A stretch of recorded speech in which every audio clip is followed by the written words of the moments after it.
Kemudian mungkin yang terakhir juga kami sampaikan terkait dengan pelemahan rupiah, kita juga harus melihatnya secara komprehensif dari sisi neraca pembayaran. Ada beberapa langkah konkret yang kita bisa lakukan gitu ya, untuk memperkuat devisa. Kalau teman-teman lihat di neraca pembayaran kita, salah satu potensi yang masih bisa ditingkatkan adalah pendapatan sekunder. Ini adalah remitansi dari tenaga kerja kita di luar. Gitu. Kalau kita bandingkan dengan Filipina, jumlahnya masih lebih rendah Indonesia. Ya. Artinya program-program Bapak Presiden untuk meningkatkan pekerja migran berkualitas seperti perawat, electrician dan segala macam itu bisa membantu meningkatkan devisa ke depan. Di luar itu salah satu area yang juga bisa ditingkatkan adalah wisatawan. Ya.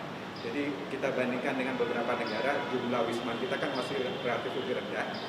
Tahun lalu sekitar 15 juta, Vietnam 20 juta, Thailand 30 juta, Malaysia 40 juta gitu kan. Kalau kita bisa meningkatkan wisma lebih tinggi dalam waktu ke depan ini tentu akan bisa membantu meningkatkan devisa kita. Salah satu kebijakan yang sebenarnya tidak butuh anggaran, misalkan kita bisa ngasih bebas visa kunjungan misalkan ke beberapa negara yang memang pendapatannya tinggi dan memang tertarik untuk datang ke Indonesia. Ini saya kira beberapa negara ASEAN tadi juga sudah menerapkan. Ini beberapa masukan yang kami sampaikan. Jadi dari tadi yang mengenai GovTech sebagai penutup, itu nanti pemerintahan Presiden Prabowo ini akan berbasis digitalisasi dengan support AI. Oleh karena itu kita melihat bahwa dalam waktu tidak terlalu lama kita akan punya digital single ID. Mungkin akhir tahun ini akan ada digital single ID yang mengakibatkan semua bansos atau direct cash transfer itu akan targeted. Jadi akan sesuai dan itu akan menghemat angka cukup besar tadi berapa? Angka mungkin beberapa bisa cukup besar angka dihemat dan saya melihat nanti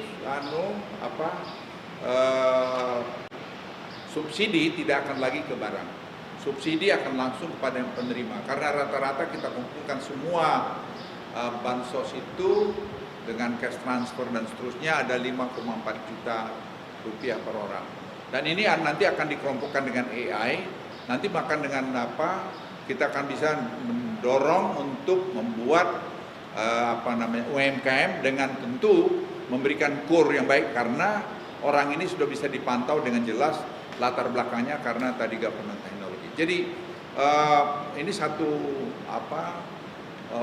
pemerintahan yang berpenduduk hampir 300 juta orang pada awal tahun depan yang pertama menggunakan digitalisasi berbasis AI.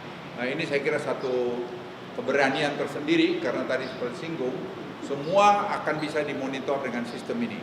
Dan sekali lagi sistem ini dibangun oleh anak-anak Indonesia. Saya kira itu dari kami. Terima kasih. Kalau soal rupiah gimana sih Pak? MBG, Den? Itu kalau dari Den gimana sih Pak?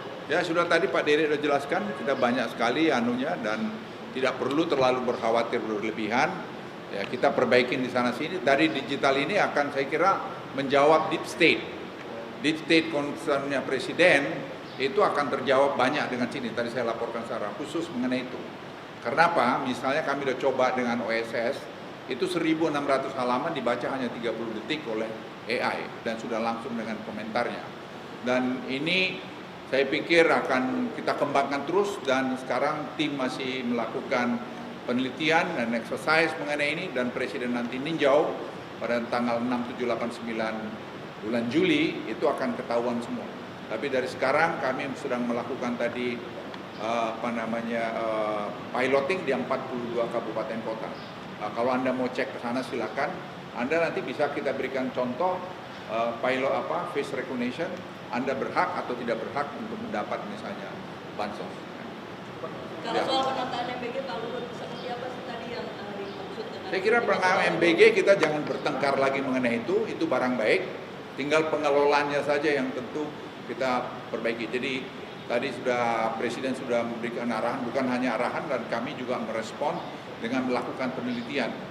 Survei yang dilakukan tadi dengan sangat kredibel, 3% margin of error-nya dan saya pikir tinggal tadi kita tata dengan baik. Langkah seperti apa yang disarankan oleh Den untuk bisa mengefisienkan anggaran dan sudah efisien, sekarang anggaran cukup efisien. Kalau targeted semua saya kira akan lebih efisien lagi ke depan. Dan tadi kami juga minta Presiden